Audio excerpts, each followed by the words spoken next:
14. Il demeurait dans la véritable sagesse, courageusement, faisait preuve d'une vive diligence. Dans le Sutra de la vie infinie, le Bouddha parle 3 fois de « véritable », dont ici de la « véritable sagesse ». Grâce à tous les dharmas, on peut connaître le bouddhisme. Le plus, c'est la porte du dharma de la terre pure du bouddhisme Mahayana. Choisir les croyances, vœux et invocations du nom du Bouddha, chercher à renaître à la terre pure et y appliquer sans cesse son cœur, c'est de demeurer dans la véritable sagesse. Pour pratiquer la porte du dharma de la terre pure, il ne faut ni douter, ni compliquer, ni interrompre, et faire des efforts dans la pratique en suivant la méthode du Bodhisattva Mahastamaprapta qui est de maîtriser les 6 sens et continuer à avoir des pensées pures, c'est rester courageusement dans une vive diligence. Tout dans ce monde est illusoire, nous devons vraiment nous éveiller. Les gens disent souvent que l'homme vient au monde avec rien et quitte le monde sans rien emporter avec lui. Il n'y a donc que l'invocation du nom du Bouddha et la renaissance à la terre pure qui soit vraie, parce que la longévité y est la même que celle de Bouddha, une longévité infinie. Sans la vie, rien ne peut s'achever. Par conséquent, c'est la véritable sagesse, rien n'est plus véritable que cela. 15. Il accumula et sema des pratiques vertueuses, sans avoir de pensée comme l'avidité, la colère, l'ignorance, le désir, sans s'attacher à la forme, au son, à l'odeur, à la saveur, au toucher ni aux objets mentaux. Accumuler des mérites et des vertus doit commencer par ne pas avoir de pensée comme l'avidité, la colère, l'ignorance, le désir et ne pas s'attacher à la forme, au son, à l'odeur, à la saveur, au toucher ni aux objets mentaux.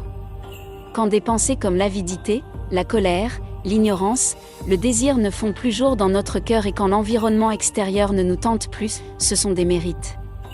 Quand on fait de tels efforts, le cœur est purifié et un cœur pur peut générer la sagesse. Quand on a la concentration et la sagesse, on obtient un grand bénéfice. Si nous avons la concentration et la sagesse, c'est que notre vrai cœur a fonctionné, que nous sommes devenus maîtres de nous-mêmes dans l'univers.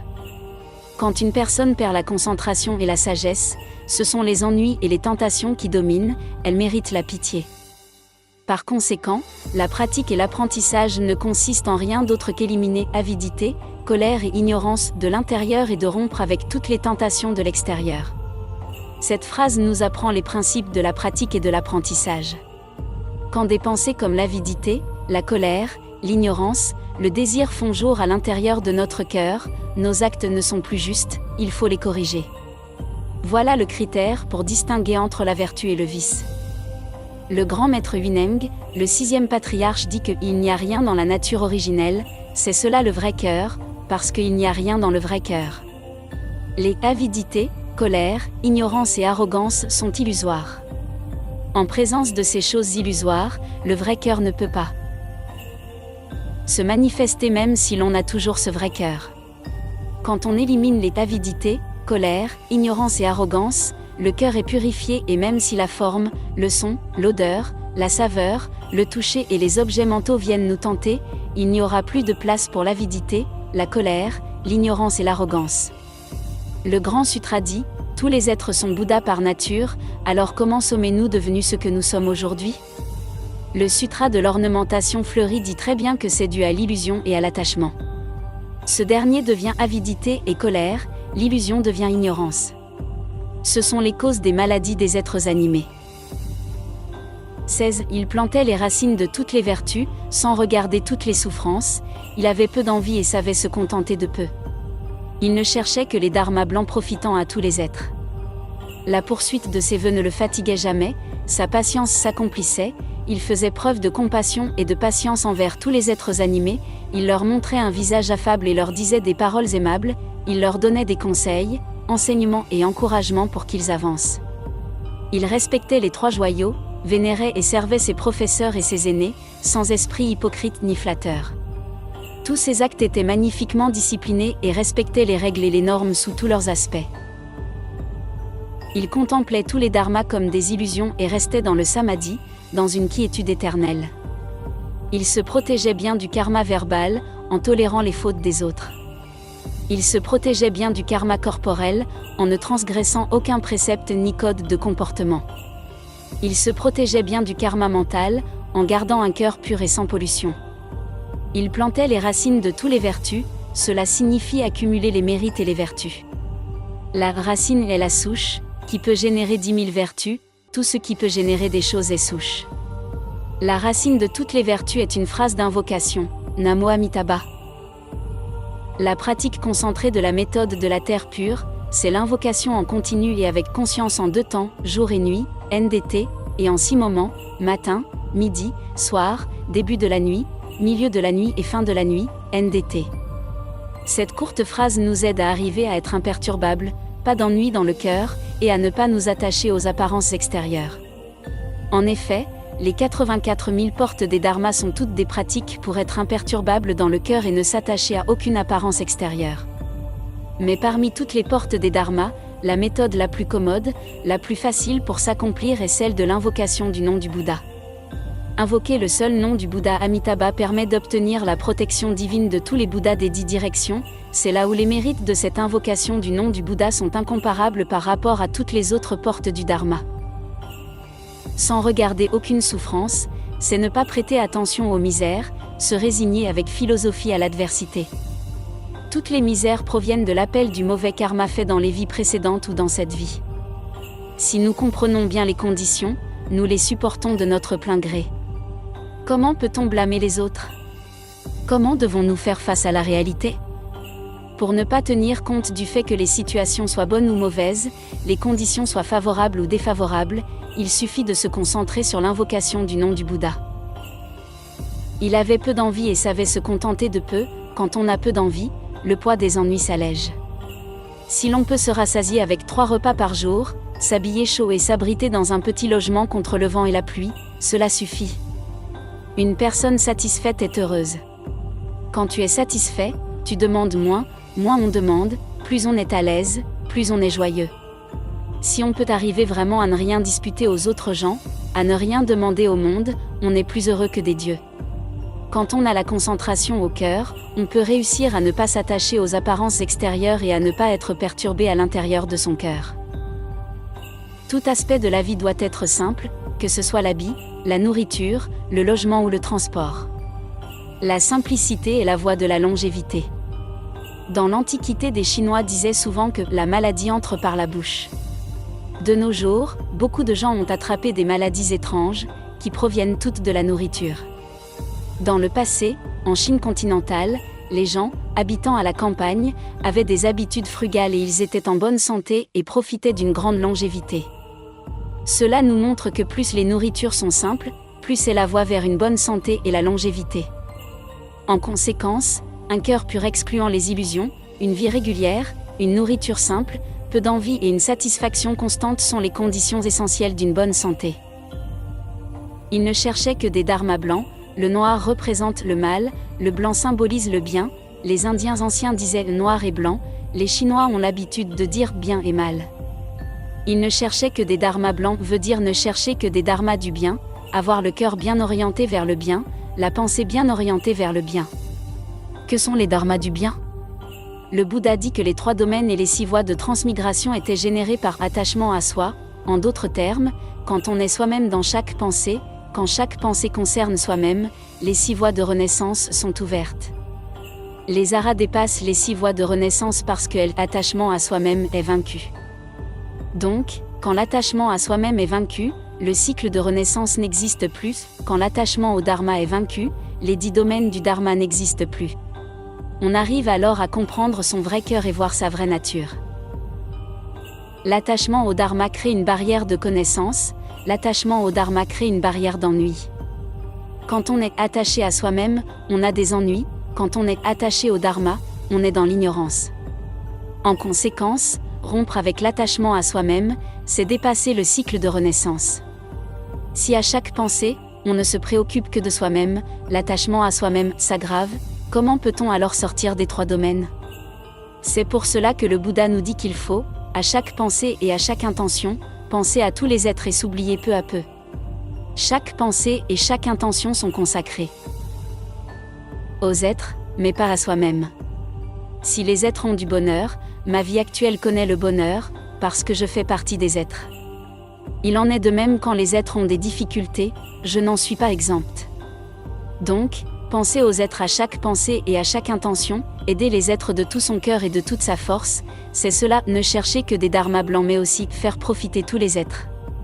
Faire profiter, c'est donner des profits et offrir, faire bénéficier les êtres, se sacrifier soi-même pour faire bénéficier les autres. La poursuite de ses vœux ne le fatiguait jamais. Chercher à obtenir de bons dharmas, se sacrifier soi-même pour les autres, servir les êtres infatigablement, consciencieusement et avec diligence. Si je suis en bonne santé et une longue vie, les êtres sont heureux, si j'ai une courte vie et meurs prématurément, les êtres ne sont pas heureux. Le corps n'a rien à voir avec nous-mêmes, il ne nous procure ni avantage, ni désavantage, ni gain, ni perte. Le corps est juste un outil pour apporter du bénéfice aux êtres. Si l'on pense ainsi, on obtient une totale liberté. Quand on accomplit une bonne chose, on n'a pas de mérite, quand on échoue, on n'est pas fautif, lorsqu'il n'y a plus ni mérite ni d'échec, le bénéfice va aux êtres, la poursuite de ses vœux ne fatigue jamais. Sa patience s'accomplissait, il faut accomplir la paramita de la patience, une des 6 paramitas, on est patient même quand c'est difficile à supporter. Bien sûr, il faut avoir la véritable sagesse, avec laquelle on peut arriver à apporter des bénéfices aux êtres. Même si c'est une bonne chose, il faut respecter les conditions, la procédure et l'ordre, il faut de la patience pour connaître des accomplissements. Comme dit le Sutra du Diamant, tout accomplissement est dû à la patience. En conséquence, le degré de la patience est, parmi les 6 paramitas des bodhisattvas, le pivot du succès ou de l'échec. Il faisait preuve de compassion et de patience envers tous les êtres animés. Tous les êtres animés désignent tous les êtres, surtout les êtres en souffrance, les êtres commettant des karmas du mal et les êtres dans l'égarement et l'illusion. Il faut toujours les traiter avec empathie. Cette phrase nous apprend que notre état d'esprit pour traiter les affaires journalières ou nous entendre avec les gens doit être la compassion et l'indulgence. Il leur montrait un visage affable et leur disait des paroles aimables, c'est l'attitude manifestée à l'extérieur, une attitude douce et affable. Des paroles aimables ne sont pas des paroles qui plaisent à l'oreille, mais des paroles véritablement protectrices et bénéfiques pour la personne, qui l'aident à vaincre l'égarement et à atteindre l'éveil. Toutes les paroles du Bouddha dans les sutras sont des paroles aimables. Si l'on veut vraiment être bénéfique à une personne, même des reproches et des réprimandes sont des paroles aimables, si l'on ne l'aime pas, est-ce la peine de la reprendre ou de la réprimander ? Il leur donnait des conseils, enseignements et encouragements pour qu'ils avancent, c'est conseiller les êtres avec habileté et de manière appropriée pour les aider à faire des progrès. Des principes ci-dessous sont les vraies sources de tous les dharmas du bien et de tous les bonheurs. Il respectait les 3 joyaux, vénérait et servait ses professeurs et ses aînés. Ici les 3 joyaux désignent les 3 joyaux de permanence qui sont différents des 3 joyaux dans les 3 refuges. Il s'appuie sur les 3 joyaux de la nature intrinsèque, l'éveil, la justesse et la pureté, qui sont nos vrais refuges. Les 3 joyaux de la nature intrinsèque sont l'éveil, la justesse et la pureté. Le Bouddha est l'éveil de la nature intrinsèque, le Dharma est la justesse de la nature intrinsèque, le Sangha est la pureté de la nature intrinsèque, il faut les respecter tous. Dans la vie quotidienne, il faut, à chaque pensée, se demander si on est éveillé ou pas, si j'ai la juste connaissance et la vision juste, si mes pensées et mes opinions sont pures. Et la fonction des 3 joyaux de permanence est de rappeler à tout moment les 3 joyaux de la nature intrinsèque. Nous recevons l'éducation du Bouddha et prenons le Bouddha comme professeur. Faire des offrandes devant une représentation du Bouddha a une double signification. En premier lieu, l'offrande est comme une commémoration pour ne pas oublier l'origine. En second lieu, elle sert à se rappeler l'éveil de la nature intrinsèque. Qu'est-ce qu'un Bouddha ? C'est l'éveil sans égarement. Du matin au soir, ai-je des égarements envers des personnes, affaires ou objets ? L'image du Bouddha nous rappelle, à tout moment que nous devons, sans cesse, en tout lieu et en toute situation, que ce soit la félicité ou l'adversité, garder l'éveil sans égarement, garder un cœur pur et sans pollution, garder de justes pensées. C'est ceci, respecter les 3 joyaux. Il vénérait et servait ses professeurs et ses aînés, c'est respecter son professeur et faire grand cas de leurs enseignements. Comme le confucianisme, le bouddhisme est fondé sur la piété filiale envers les parents et le respect envers les professeurs, ce qui fait rayonner l'éducation confucianiste mais aussi l'éducation bouddhiste. La piété filiale est donc très importante, seulement quand on fait preuve de piété filiale que l'on peut respecter les professeurs. C'est seulement quand nous pouvons respecter réellement les professeurs que nous pouvons obtenir la voie, enseignement, que les professeurs transmettent. Si tu n'éprouves pas de respect envers les professeurs, ils ne peuvent rien te transmettre malgré leurs remarquables techniques d'enseignement. Pourquoi ? Parce que tu ne leur fais pas confiance et que tu ne veux pas apprendre. Si tu respectes les professeurs, leurs paroles rentrent dans ton cerveau, tu vas bien les appliquer suivant leurs instructions et tu obtiendras alors mérite, vertu et bénéfice. Donc, respecter les professeurs, c'est faire grand cas des enseignements et les recevoir. Sans esprit hypocrite ni flatteur, ce n'est pas seulement vers les trois joyaux, les professeurs, mais envers tous les êtres, que nous devons avoir un cœur sincère. Il faut cultiver cette habitude dans la vie de tous les jours. Tous ces actes étaient magnifiquement disciplinés et respectaient les règles et les normes sous tous leurs aspects. Magnifiquement désigne la vérité, la bonté et la beauté dont les gens de ce monde parlent souvent, mais celles-ci n'existent que de nom. Seule la vérité, la bonté, la beauté et la sagesse de la terre pure existent véritablement. Si nous respectons les enseignements du Bouddha de traiter les affaires journalières ou de s'entendre avec les gens avec un cœur sincère, un cœur respectueux, un cœur pur et un grand cœur compatissant, notre cœur est alors magnifique. Donc, nous devons invoquer le nom du Bouddha Amitabha et faire nôtre les vœux causaux. Respecter les règles et les normes sous tous leurs aspects. Les règles et les normes sont des modèles, sous tous leurs aspects veut dire qu'il n'y a pas de défaut, on peut être modèle de tout le monde sous n'importe quel aspect, non seulement des modèles pour les pratiquants, mais aussi des modèles pour des gens ordinaires dans la société. Cette phrase a un sens très profond. Quelle que soit notre condition sociale, notre position, le métier que nous exerçons, nous devons être le modèle de tout le monde parmi nos confrères. Dans les 53 visites de Sudana du Sutra de l'ornementation fleurie, seulement 5 des 53 bodhisattvas sont incarnés en moines, les autres sont tous des laïcs, qui travaillaient dans différents métiers ou professions, hommes ou femmes de tout âge. Ils étaient tous des modèles et des exemples pour les personnes dans la société. Ils étaient des exemples non seulement par leurs paroles mais aussi par leur comportement et c'est grâce à la grande compassion des bodhisattvas que les coutumes s'améliorèrent, les bodhisattvas étant persuasifs pour tout le monde. La persuasion ne s'exerce pas seulement par la bouche, il faut aussi que tout ce que l'on fait, toutes nos actions, chacune de nos pensées et de nos intentions soit pour les êtres. Quel que soit le métier que les laïcs exercent, si c'est pour la société et pour les êtres, ils sont des bodhisattvas et des modèles. Ils contemplaient tous les dharmas comme des illusions et restaient dans le samadhi dans une quiétude éternelle. Ces deux phrases décrivent l'état intrinsèque de Dharmakara. Les dharmas de ce monde et au-delà de ce monde sont tous illusoires. Comme dit le Sutra du Diamant, tous les samskrita dharmas sont comme un rêve, une illusion, une bulle ou une ombre, à quoi bon les considérer comme vrais ?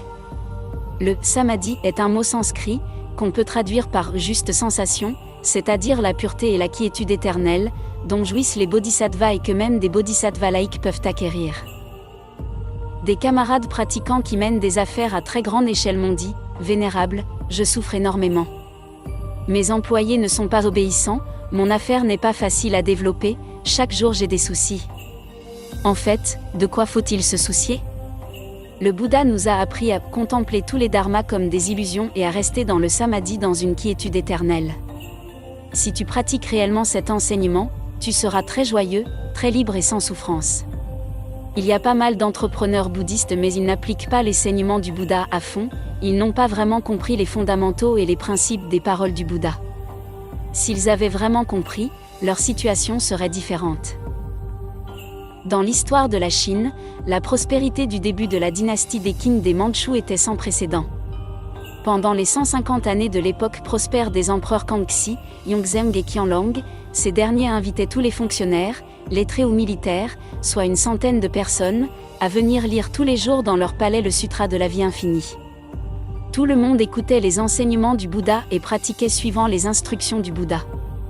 Puisque nous connaissons ce bénéfice extraordinaire, les patrons et les employés des sociétés devraient chaque matin au début du travail, prendre 15 à 20 minutes pour lire le Sutra. Tout le monde écouterait les paroles du Bouddha en tant que disciple du Bouddha. Il n'y a aucune raison pour que la société ne prospère pas. C'est fonder une vision commune et notre vision commune est fondée sur les enseignements du Bouddha. Contempler tous les dharmas comme des illusions, c'est de la sagesse.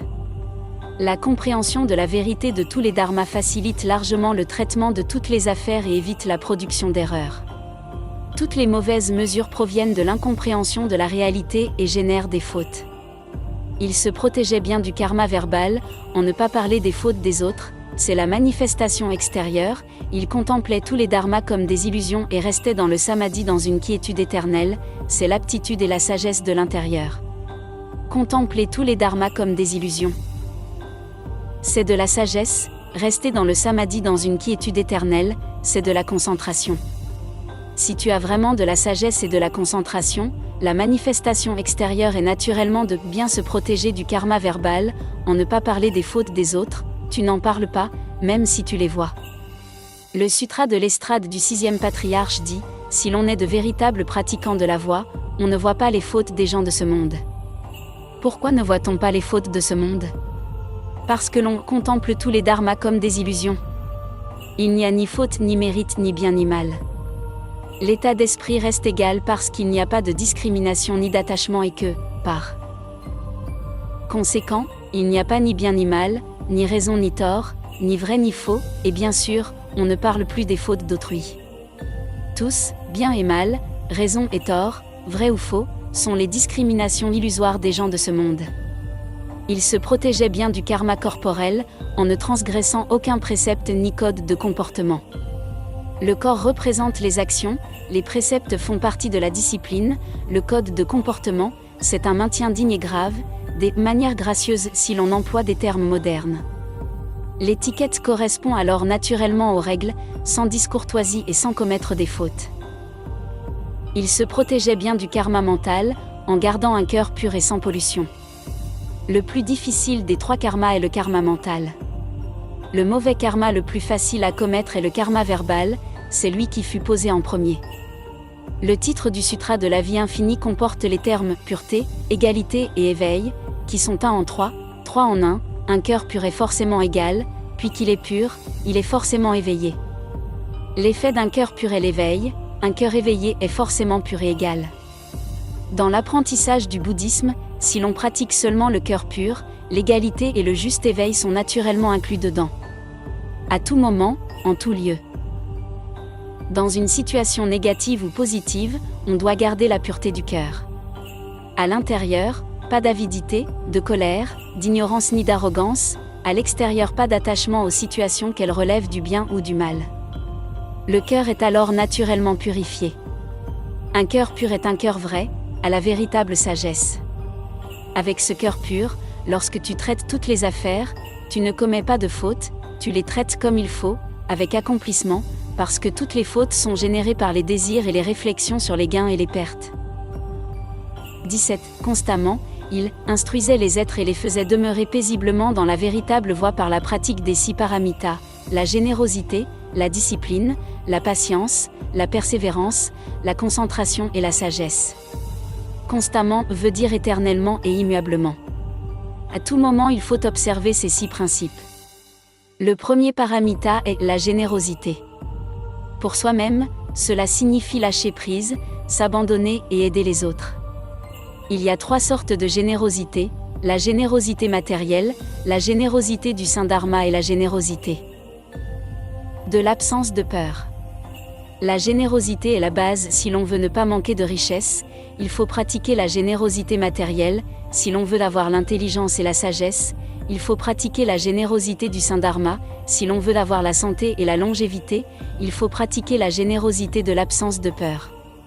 Cette dernière consiste tout d'abord à ne pas embêter les autres ni leur nuire, non seulement on ne peut pas les tuer, mais même pas les ennuyer. Le régime végétalien appartient à la générosité de l'absence de peur, ne pas manger la chair des êtres et ne pas embêter les êtres, d'une manière plus positive, relâcher des animaux. Je n'ai pas connu le bonheur et n'ai eu qu'une courte vie, mais j'ai pu vivre jusqu'à maintenant et apparemment mon bonheur augmente année après année, tout cela résulte de la pratique et de l'apprentissage du dharma bouddhique de cette vie. Mais il faut éviter de profiter de son bonheur égoïstement, il s'épuisera très rapidement. Quand le bonheur arrive, il faut le partager avec tout le monde, ainsi, il ne finit jamais, c'est la vérité. Quand l'intelligence et la sagesse augmentent, on voit plus clairement toutes les affaires et tous les principes, et on fait des choses qui bénéficient aux êtres de manière plus appropriée et plus accomplie. En plus, je n'avais pas prié pour avoir une vie plus longue, mais la durée de ma vie a été prolongée automatiquement. C'est cela, obtenir vraiment la liberté. C'est pour cela que la générosité est placée au premier rang des 6 pratiques des bodhisattvas. Les retours des 3 générosités sont évidents chez moi, tout le monde peut les voir. Le deuxième paramita est la discipline. Le Bouddha élabora la discipline, des règles de maintien et des préceptes à observer. Il faut aussi observer les enseignements sincères et patientes du Bouddha dans tous les sutras, en plus des lois, des coutumes et des mœurs de ce monde. Si l'on abolit les préceptes, la pratique du bouddhisme n'existe plus et il serait vain de prêcher le dharma tous les jours, de faire des recherches et de mener des discussions. Pourquoi ? Parce que la pratique est séparée de la vie, si on n'applique pas ce que l'on apprend à ce que l'on fait, la discussion est vide, inutile malgré sa profondeur. Le dharma bouddhiste insiste donc du début à la fin sur la pratique. Le Bouddha parla des 3 groupes de préceptes purificateurs. Groupe signifie catégorie, ces 3 groupes sont les 3 catégories principales. Le premier groupe rassemble les préceptes qui aident à perpétuer la discipline et les règles de maintien. Nous devons absolument appliquer tout ce que le Bouddha nous enseigne dans les sutras, tout ce que le Bouddha nous conseille de faire, nous ne devons pas transgresser tout ce que le Bouddha interdit. Le deuxième groupe concerne les préceptes qui aident à perpétuer les dharmas du bien. Tout ce qui est bon doit être pratiqué, tout qui est du mal ne doit pas être fait. Nous devons comprendre que l'esprit des préceptes est de prévenir les fautes, d'arrêter le mal et de rompre avec lui pour pratiquer le bien, même si le Bouddha ne précise pas tout, mais nous devons agir suivant l'esprit du Bouddha. Prenons l'exemple de la cigarette. Les sutras ne dirent pas qu'il ne faut pas fumer, mais nous savons que fumer n'est bon ni pour soi-même ni pour autrui, il faut donc l'interdire. On trouve de telles choses dans les préceptes qui aident à perpétuer les dharmas du bien. Le troisième groupe s'intitule « Les préceptes qui bénéficient abondamment aux êtres animés ». Tout ce qui bénéficie aux êtres, on doit le faire. Il y a 3 sortes de bénéfices. Si une chose est immédiatement bénéfique mais nuisible dans l'avenir, on ne peut pas la faire. Si une chose est bénéfique pour le présent et pour l'avenir, elle appartient vraiment au bien, ou encore, si une chose n'est pas bénéfique dans le présent mais le sera très fortement à l'avenir, elle appartient aussi au bien. Donc le regard des Bouddhas et des Bodhisattvas est très vaste, il ne s'arrête pas au moment présent. Le troisième paramita est la patience. Quoi qu'on fasse, on a besoin de la patience, c'est avec laquelle qu'on peut avoir des accomplissements. Au cours de la pratique, on connaît des revers, plus notre diligence est courageuse et vigoureuse, plus grands sont les revers. Pourquoi y a-t-il tant de revers ? Parce que ce sont les karmas que nous avons accumulés depuis d'innombrables kalpas. Les obstacles des forces karmiques sont inévitables. La seule méthode est la patience, seule la force de la patience peut diminuer les karmas. Si on a de la concentration, elle peut éradiquer les karmas. Il faut faire face à la réalité avec la sagesse, la dépasser avec patience, tact et discrétion, et faire des progrès avec une diligence ciblée. La patience garantit les progrès et l'absence de patience engendre des obstacles. Le quatrième paramita est la persévérance, c'est-à-dire, des avancées pures et limpides, c'est la seule souche du bien des bodhisattvas. À l'époque actuelle, la plupart de nos amis pratiquants commettent une faute, celle d'apprendre trop de choses en même temps. Même s'il y a du progrès chaque jour, ce sont des progrès dans tous les sens, qui prennent beaucoup de temps, beaucoup d'énergie et restent donc très limités. Dans cette vie, j'ai eu un peu d'accomplissement grâce à un excellent professeur qui m'avait interdit de faire des progrès dans tous les sens. J'ai appris pendant 10 ans auprès de Elie Bignan, dont la pédagogie était la suivante. Les élèves très intelligents et capables avaient le droit d'apprendre 2 sutras en même temps, si on voulait en apprendre 3 en même temps, ils refusaient absolument de l'enseigner. Si les élèves n'avaient pas assez d'intelligence ou de capacité, ils ne pouvaient apprendre qu'un sutra à la fois. Ils ne pouvaient apprendre un autre sutra que lorsque M. Elie considérait qu'il connaissait bien le premier, sinon il ne donnait absolument pas son autorisation. J'ai suivi les enseignements de M. Elie pendant 10 ans et j'ai appris 5 sutras.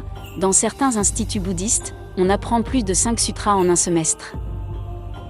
Le premier sutra que j'ai appris était le sutra sur Ananda qui traitait de l'intérêt ou non d'apprendre les enseignements du Bouddha, le deuxième était le sutra Amitabha, le troisième, le chapitre pratique et vœux du Bodhisattva Samantabhadra, le quatrième, le sutra du diamant, le cinquième, le sutra Shurangama. Je n'ai appris que ce peu de choses pendant 10 ans. La méthode de Monsieur Eli était que tu apprenais bien un sutra, puis, un deuxième, le critère d'évaluation était d'expliquer le sutra de façon approfondie sur l'estrade à l'audience.